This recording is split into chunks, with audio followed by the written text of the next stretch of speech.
devil ride adults?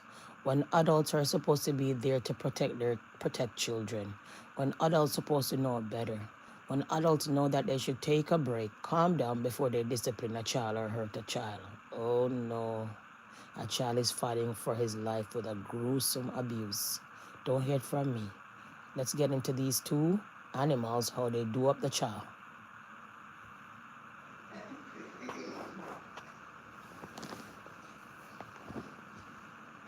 Is everyone ready?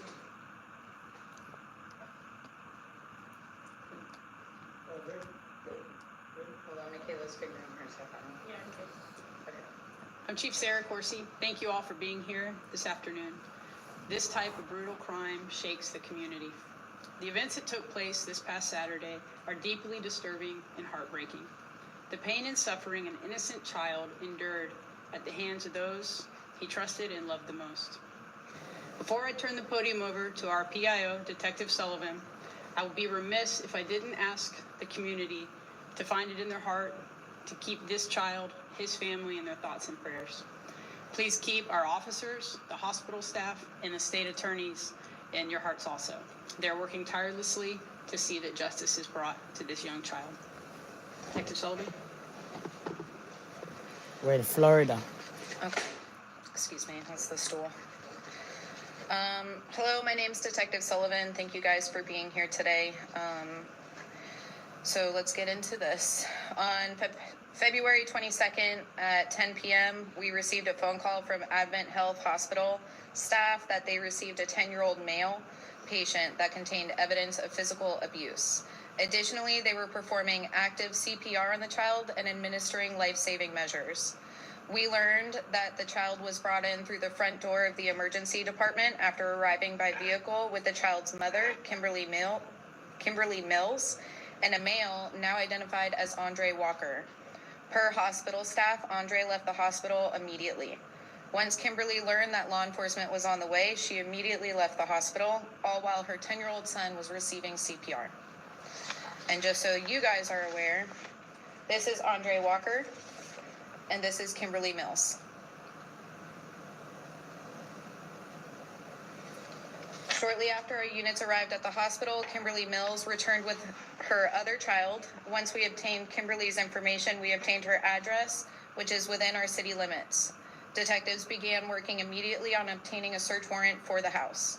Kimberly refused to cooperate with the law enforcement investigation. The 10-year-old child was eventually airlifted to a regional trauma center where hospital staff continued life-saving efforts. It is clear to our agency that this child underwent gruesome abuse. He is covered head to toe, He is covered head to toe in various size bruises that are in various stages of healing. Additionally, he is covered in burn marks. You there? This child underwent further abuse that I am unable to discuss at this time.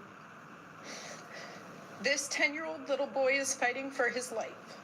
He is in critical condition, and we are unsure which direction his healing will go.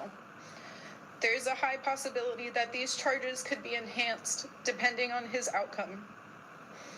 Upon serving the search warrant at the residence, detectives obtained several pieces of pertinent evidence. This evidence told a story of what this child went through, and we believe will help piece together what occurred prior to them arriving at the hospital. To put it plainly, this child was tortured. I'm happy to say that shortly before this press conference, we learned Andre Walker turned himself into the Lake County Jail. Detectives in the community still have questions, and now that we know Andre Walker has turned himself in, detectives will be making contact with Andre Walker. We are hopeful that some of these questions will be answered. Detectives have put countless hours and continue to put all of their efforts towards this investigation. We want justice for this 10-year-old boy, and due to this being an open investigation, certain details cannot be released to or discussed to maintain integrity to this case. At this time, I'm willing to answer some questions. Apparently this is not seem to be a one-time thing. Based off of the bruises that we found and various stages of healing, no, we don't believe this is a one-time thing. Can you say how long you think the abuse is going It's hard to say, but that's something we hope to find answers to. Was the other boy, did he have any signs, he or she have any signs of abuse? That's something that hopefully today we'll have answers to that as well. Has Andre been cooperative? Have you guys had an opportunity to talk to him at all? Due to him just recently turning himself in, we're hoping that we can get some of those, any questions that we have for him, that he'll be willing to answer that. So hopefully by the end of today. If you could talk a little bit about anything you started speaking to, that how the boy who is being treated, how he is doing at this very moment. At this very moment, he remains to be in critical condition. It's hard to say what direction he's going to go. He's fighting for his life. Is the mother being cooperative at all? She was able to share with us? She did not wish to speak with us. Is there any history with this family? Do you guys have a call history at that home, or is there a DCF history with this family? So we checked with DCF. We did not see any recent or any contact with DCF reports or anything like that. We did do a call history at the residence. There was one recent call where mom called in with questions about the 10-year-old boy. You didn't respond out there, though? No, it was a call that could be handled over the phone. Was there any signs of sexual abuse of this 10-year-old boy? Some details of the investigation I can't say, but I will have you read in between the lines. The relationship between Mills, Kimberly and Andre, are they a couple? Are they related? What's their relationship? Sure. So because she wasn't very forthcoming with her relationship with him or him at all, we're still trying to piece together his relationship to her. Has there been any outside contact with other family in regards to the little boy that's being treated? Any distant relatives? So biological dad, he lives out of state. He was immediately notified and was immediately able to come down to be with his two sons. Can you speak at all to what you may have seen inside the house upon search warrant? Enough that we are able to paint a certain picture that leads us to believe this little boy was tortured. Was the boy in school outside the home? Yes. He was going to He attended school, yes. This may be kind of a piggyback, and you might not be able to answer it, but talking about what you were able to take from the home is, and what has helped you piece together this investigation. I know we talked about phones. Is there anything that you can give us to give an indication of how he might have been wrong? Not without losing the integrity of the case. If you could speak to the emotions, because I know I spoke to a neighbor, obviously very shocked. Us seeing the details, very shocking, and I see raw emotions during the press conference. Ask your question one more time. Your emotions. My emotions.